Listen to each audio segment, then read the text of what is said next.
Dom, you seem to have a pressing question. I'll take one last one and we'll close. So I think Doreen's just playing favoritism. So I think it's probably best directed to Colvin, but I'm also happy for any of the panelists to jump in. As nice as it is that AWS is sponsoring this, it's also a reality that they are driving costs of labor in Cape Town quite high. They have internships for like 30,000 Rand plus a month for students who haven't actually finished university degrees yet. But the median income per capita in South Africa is around 2,500 Rand. And we find that what's happening in the country is that there's this widening gap between what people in general kind of are earning in South Africa and what the top kind of qualified top talent, and top talent in inverted commas because it's not always true, are actually earning in South Africa. And you find that, and that's what's causing this, there aren't enough people to hire, but also there aren't enough jobs in South Africa. And I think the reason why I'm directing this to Colvin is because you mentioned people not trusting new talent coming in, right? Where do you see things moving in the future where you don't have to trust a university degree to have to pay someone a living wage? What do you think is going to be the metric that people use to trust that someone can do the job properly? Thank you very much, and that's an excellent question. So maybe it's a good time for me to tell you a bit of a story. So about a year or two ago, we met a lady by the name of Kaya Kazi. Kaya Kazi was 22 years old, and she had a dream of becoming a data scientist. Her whole ambition was basically she wants to do a bachelor's in computer science. Kaya Kazi got 22% for maths.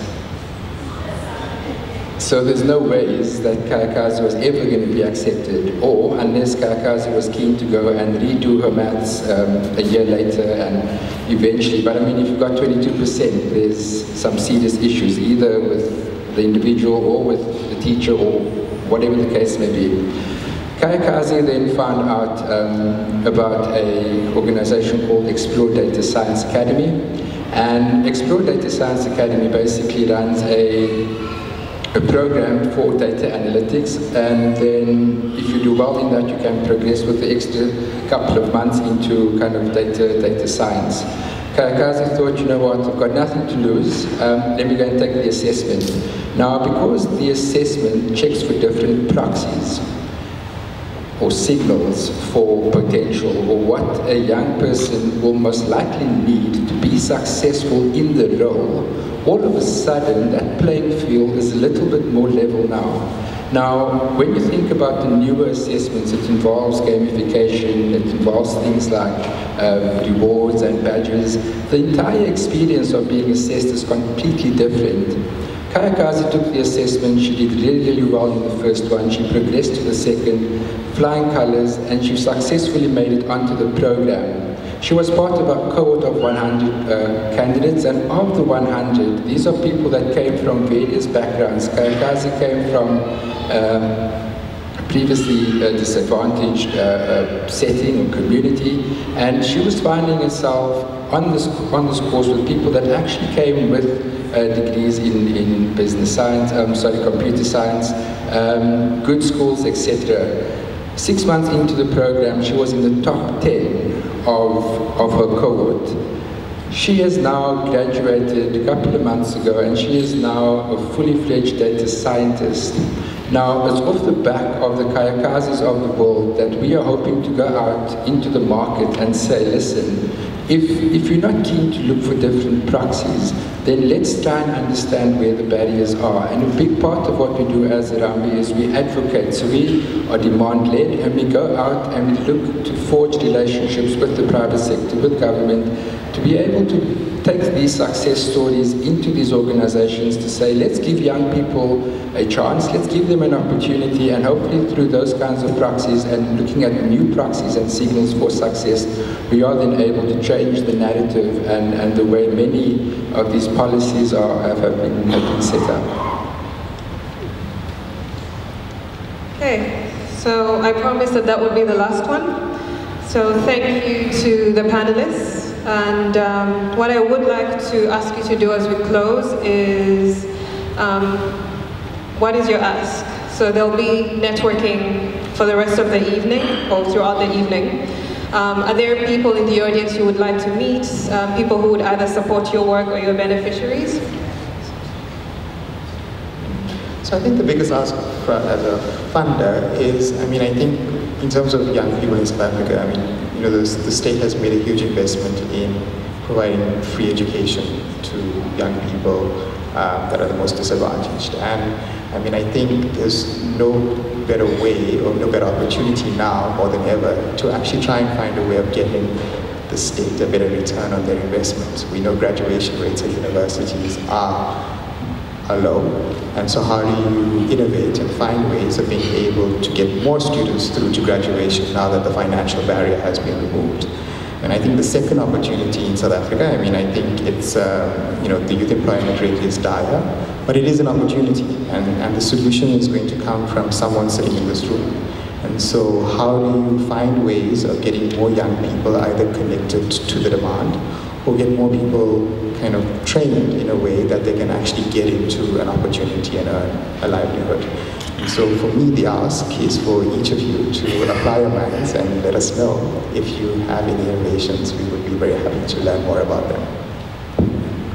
Thanks. So I think from our side, when I started out, I said our aim is to solve youth unemployment through partnerships. We acknowledge that the enormity of the issue is huge, so we need partnerships, and we've recently launched a digital platform.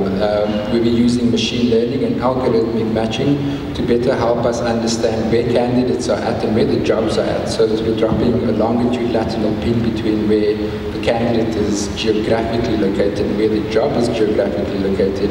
We are then able to see, is the job a taxi ride away? Because again, these are all barriers for a young person keeping a job. What we would love to be able to do is to connect with young people that are crazy about data, excited about data, keen to use data to change the world.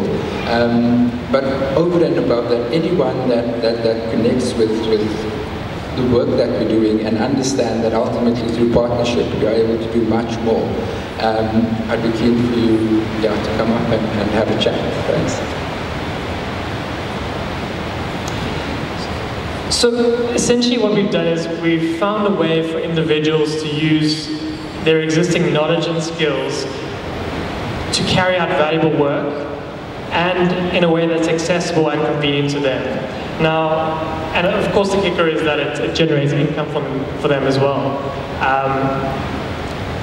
Now, the thing for us is that we started by focusing on language, and we still do focus on language, but we're looking at what are the other areas in which people have existing knowledge that they can share. They just need the right tools and infrastructure to be able to share that knowledge. And so that's essentially what we're exploring now, and that's what we'd like to discuss with anybody further. Thank you, Miguel, Colvin, Tashlin. Thanks for making the time, and to you in the audience for being fully engaged. You'll get to talk to the three panelists during the networking session, and yes, I hope you have learned something new. I will now be handing over to the MC.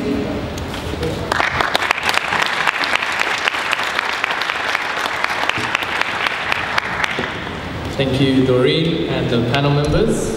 Just a quick announcement, we are running a hashtag Ingenie Cohort 3 launch and hashtag Ingenie Cohort 3, so if you have anything to add to the social media, feel free.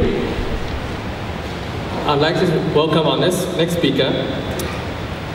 I'd like to welcome Thandi Majola, Lead Business Development Manager for the Education Vertical at AWS and a sponsor of this event, to share more about the initiatives to support the leading EdTech startups in Africa.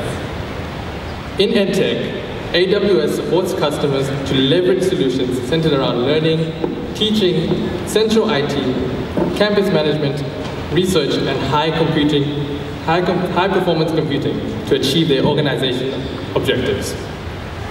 AWS has been a loyal and committed sponsor to both Ingenie and the Ingenie startups. Please welcome on stage Thandi Majola.